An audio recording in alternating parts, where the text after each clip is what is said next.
Indonesia memasuki fase baru dalam penguatan pertahanan maritimnya. Di saat satu kapal perang modern mulai berlayar dari Italia menuju tanah air, pemerintah juga mengonfirmasi rencana kedatangan kapal induk pertama dalam sejarah TNI Angkatan Laut. Dua langkah strategis ini menandai percepatan modernisasi alutsista TNI AL, sekaligus mempertegas eratnya kerjasama pertahanan Indonesia dan Italia di tengah dinamika geopolitik kawasan Indo-Pasifik.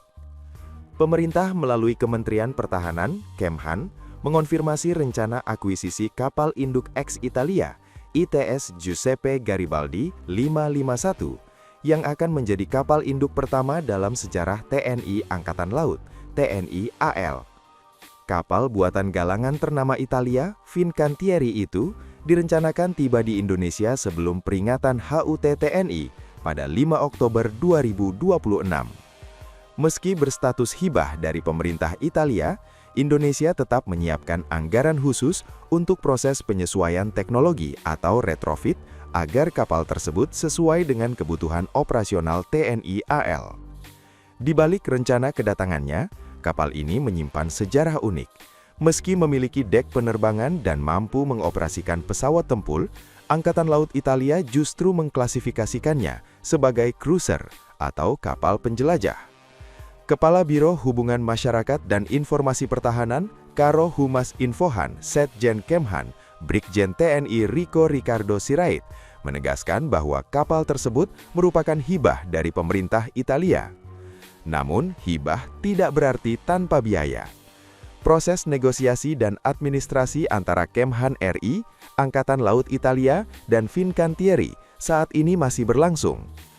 Setelah seluruh dokumen dan kesepakatan teknis rampung, TNI AL akan melaksanakan tahapan modifikasi sistem sesuai doktrin dan kebutuhan pertahanan Indonesia.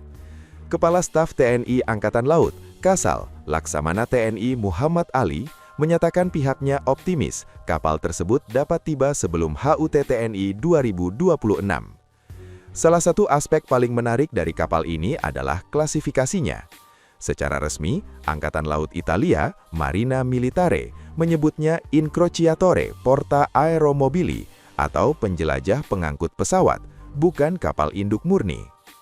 Pasca Perang Dunia Kedua hingga akhir 1980-an, Angkatan Laut Italia melarang Angkatan Laut mengoperasikan pesawat bersayap tetap, fixed wing. Kewenangan tersebut sepenuhnya berada di tangan Angkatan Udara Italia, Aeronautica Militare. Ketika Giuseppe Garibaldi dirancang dan dibangun pada awal 1980-an, Italia harus menyiasati pembatasan hukum tersebut. Solusinya adalah membangun kapal dengan kemampuan tempur kuat layaknya kapal penjelajah, namun dilengkapi dek penerbangan untuk helikopter. Alhasil, kapal ini tidak telanjang, seperti banyak kapal induk Amerika Serikat yang mengandalkan sistem perlindungan gugus tempur. Garibaldi justru dibekali persenjataan ofensif yang lengkap, mulai dari meriam kembar Otto Melara 40L70 Dardo, peluncur rudal anti pesawat Mk-29 untuk Sea Sparrow atau Selenia Aspide, torpedo 324 mm, hingga rudal anti kapal jarak jauh otomat Mk2. Baru pada 1989, setelah perubahan undang-undang, Italia mengizinkan Angkatan Laut mengoperasikan pesawat tempur lepas tandas vertikal seperti AV-8B Harrier II. Sejak saat itu, Garibaldi benar-benar berfungsi sebagai kapal induk ringan dengan kemampuan operasi jet tempur. Demikian, label cruiser tetap melekat secara administratif sebagai bentuk penghormatan terhadap desain awalnya yang multifungsi. Dengan panjang sekitar 180,2 meter dan kecepatan maksimum mencapai 30 knot atau sekitar 56 km per jam, Garibaldi dirancang sebagai platform tempur yang lincah namun mematikan. Struktur dek penerbangannya dilengkapi ski jump 6,5 derajat yang memungkinkan pesawat lepas tandas secara lebih efisien.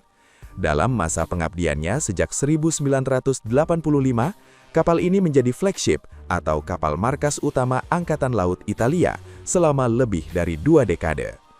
Peran strategisnya terlihat dalam berbagai operasi internasional, termasuk intervensi NATO di Kosovo pada 1999 serta operasi militer di Libya pada 2011. Status kapal bendera tersebut kemudian beralih setelah Italia mengoperasikan kapal induk yang lebih modern, ITS Cavour. Kini, setelah berpuluh tahun beroperasi di Laut Mediterania, kapal tersebut bersiap memasuki babak baru dalam sejarahnya. Kehadiran Giuseppe Garibaldi juga mempertegas hubungan pertahanan Indonesia dan Italia yang semakin erat. Sebelumnya, TNI AL telah mengoperasikan kapal produksi Fincantieri lainnya, yakni KRI Brawijaya 320 dan KRI Prabu Siliwangi 321.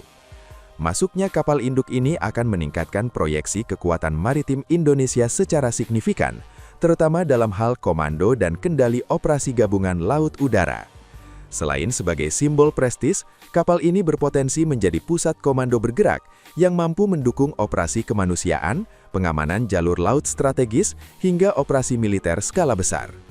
Beredar pula rumor bahwa kapal tersebut akan berganti nama menjadi KRI Gajah Mada saat resmi memperkuat armada TNI AL dan kemungkinan diperkenalkan pada peringatan HUT TNI Oktober 2026. Meski demikian, pemerintah belum memberikan konfirmasi resmi terkait penamaan tersebut. Jika seluruh proses negosiasi dan retrofit berjalan sesuai rencana, kedatangan Giuseppe Garibaldi akan menjadi tonggak sejarah bagi Indonesia sebagai negara kepulauan terbesar di dunia. Sementara itu, armada TNI Angkatan Laut kembali bertambah kuat dengan kehadiran kapal perang terbaru, KRI Prabu Siliwangi 321. Kapal Multi-Purpose Combat Ship atau kapal patroli serbaguna kelas tahun di Revel ini resmi memulai pelayaran panjang menuju tanah air setelah bertolak dari Base Naval della Spezia, Italia pada Rabu 11 Februari 2026. Keberangkatan kapal tersebut ditandai dengan seremoni pelepasan kehormatan di dermaga Italia.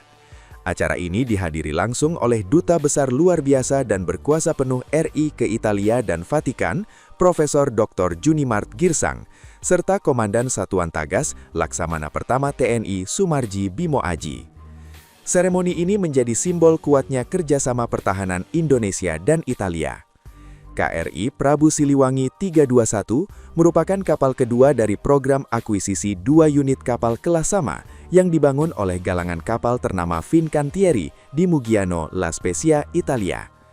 Kapal saudaranya KRI Brawijaya 320 telah lebih dulu diserahkan pada Juli 2025 dan kini telah bergabung dalam armada TNI AL. Penyerahan KRI Prabu Siliwangi 321 sendiri dilakukan pada 22 Desember 2025, dihadiri Kepala Staf Angkatan Laut Kasal Laksamana Muhammad Ali, serta pejabat tinggi Angkatan Laut Italia. Kapal ini memiliki panjang keseluruhan 143 meter, kecepatan lebih dari 31 knot, dan mampu mengangkut kru hingga 171 personil. Dilengkapi dengan fasilitas dek penerbangan dan hanggar ganda untuk helikopter, kapal ini dirancang serbaguna untuk berbagai misi, mulai dari operasi tempur garis depan, patroli maritim, operasi pencarian dan penyelamatan, SAR, hingga dukungan perlindungan sipil. Kemampuan ini menjadikannya sebagai salah satu unit tempur terbesar dan tercanggih di kawasan Indo-Pasifik milik TNI AL. Menurut Komandan KRI Prabu Siliwangi 321, Kolonel Laut P. Kurniawan Kusatmadjah, pelayaran ini bukan sekedar perjalanan rutin, melainkan langkah strategis untuk memperkuat postur pertahanan maritim nasional. Personil kapal telah menjalani pelatihan intensif di Italia sebelum keberangkatan, memastikan kesiapan operasional penuh. Perkiraan tiba di Indonesia diperkirakan pada Maret atau awal April 2026, tergantung kondisi cuaca dan rute pelayaran yang dilalui. Pengadaan 2 kapal ini merupakan bagian dari upaya modernisasi alutsista TNI AL di bawah kepemimpinan Kasal Laksamana Muhammad Ali. Sebelumnya, TNI AL juga sedang menjajaki akuisisi kapal induk Giuseppe Garibaldi dari Italia dengan target kedatangan sebelum HUT TNI Oktober 2026. Langkah ini menunjukkan komitmen kuat Indonesia dalam memperkuat keamanan maritim di tengah tantangan geopolitik regional. Kehadiran KRI Prabu Siliwangi 321 diharapkan semakin meningkatkan kemampuan TNI AL dalam menjaga kedaulatan wilayah laut Indonesia, termasuk di kawasan strategis seperti Selat Malaka, Laut Natuna Utara, dan jalur perdagangan internasional. Dengan teknologi mutakhir dan kemampuan multimisi, kapal ini akan menjadi aset vital dalam menjaga stabilitas kawasan Asia serta melindungi kepentingan nasional di lautan. Jalesveva Jayamahe, semangat TNI AL untuk menguasai samudra semakin nyata dengan bertambahnya armada kapal perang modern ini. Download Tribun X sekarang, menghadirkan lokal menjadi Indonesia.